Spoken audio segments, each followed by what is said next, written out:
Now, our science section with Barbara.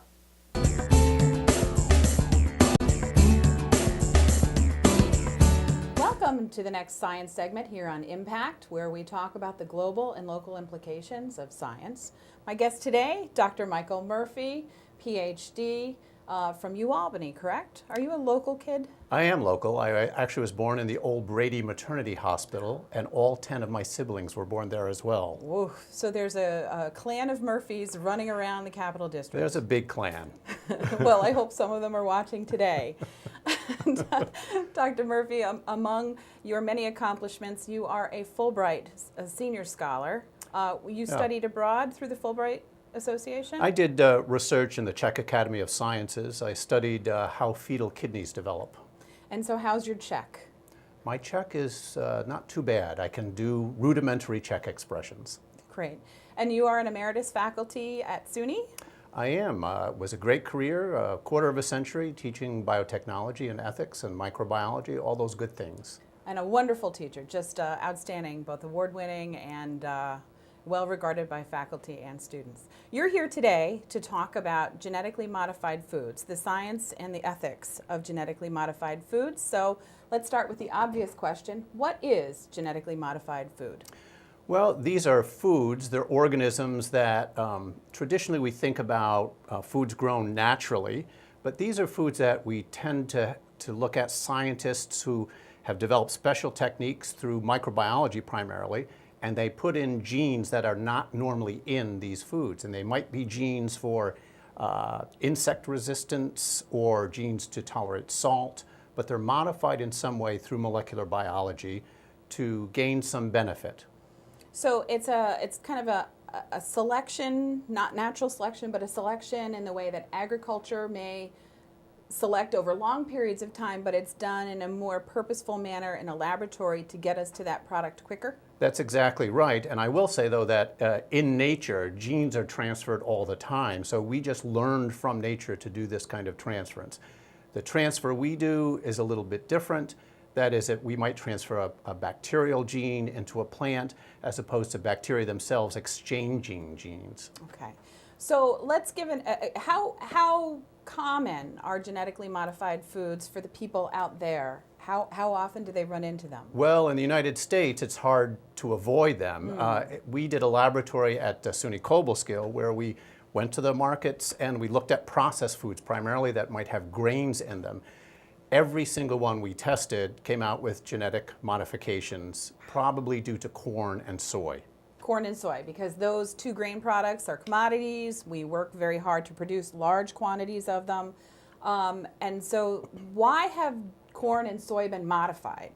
Well, in the case of corn, there are a number of insect pests that would damage the crops, and severely so that you might even lose up to half of a crop in certain times. So we did learn, again, from microbiology that there's a soil bacterium that can essentially poison the microorganisms, the larval form of the microorganisms, before they eat the corn. So if you put this into corn, you don't have to use terrible pesticides, or not as many terrible pesticides, because the product is made by the plant itself. It's not without controversy, however. Okay, and so let's get to the controversy. I've heard the word frankenfood used when we talk about genetically modified organisms. That's kind of a slang term, but where is the controversy really?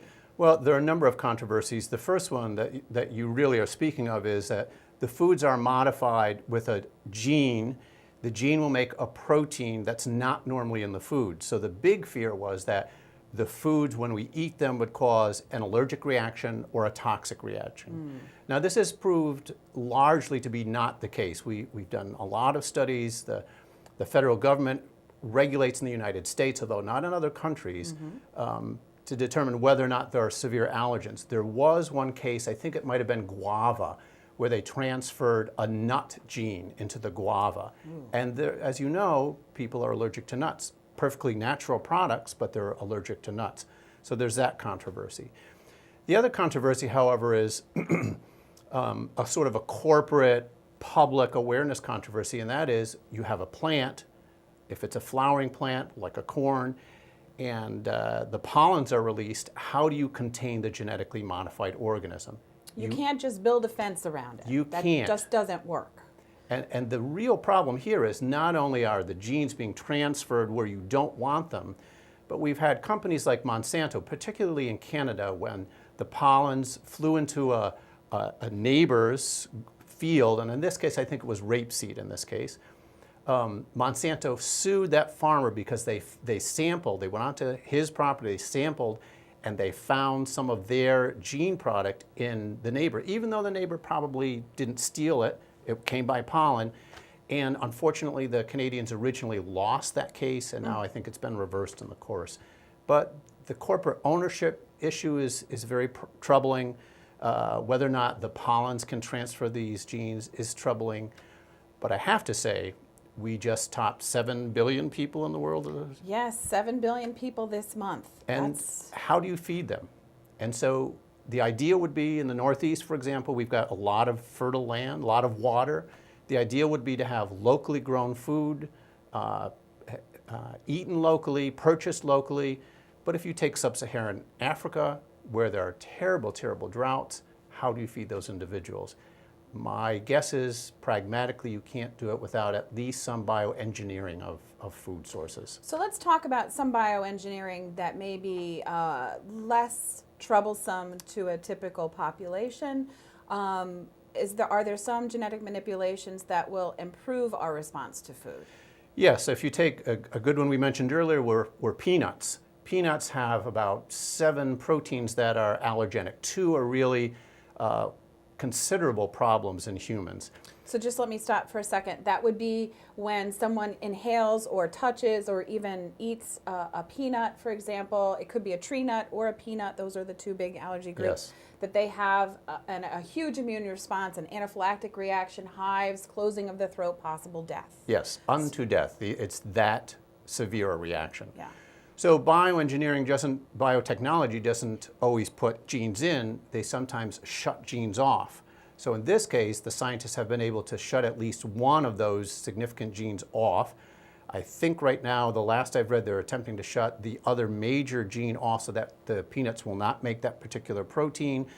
And if that happens, then if you accidentally have a student in school who's exposed to these, perhaps you're going to save lives by this approach to biotechnology and bioengineering and genetic modification of foods. So some of the pros of genetically modifying our food are we can get greater yields, we can increase the arable soils that we could call them arable, ones that were previously unarable are now arable, so we can have more foodstuffs locally and possibly save lives of individuals who have these profound allergies to foods. Absolutely true, but I think local communities have to try to balance whether or not they critically need a food source to supply the population, or whether the food source is not so critical because in this area, of course, we have lots of options for food. So that balance is extremely important.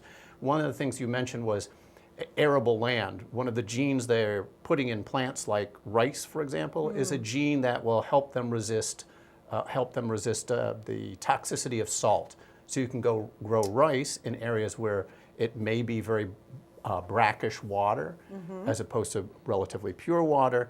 That gives you a lot more arable land. Because when we think of growing rice, we have like that typical view of people sitting out in a rice paddy field, knee deep in water, putting plugs into soils that require water. And we really don't have a lot of water left on this planet that would be potable. And it's getting worse and worse in certain parts of the world. As you see now with global climate change, there are severe droughts even in the United States and Texas.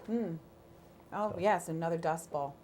Well, Michael, I can't believe we're already through this segment about genetically modified foods. I hope we've given the audience the good, the bad, and the ugly of genetically modified foods and help them make decisions when it comes to their food choices and the support of science in their food.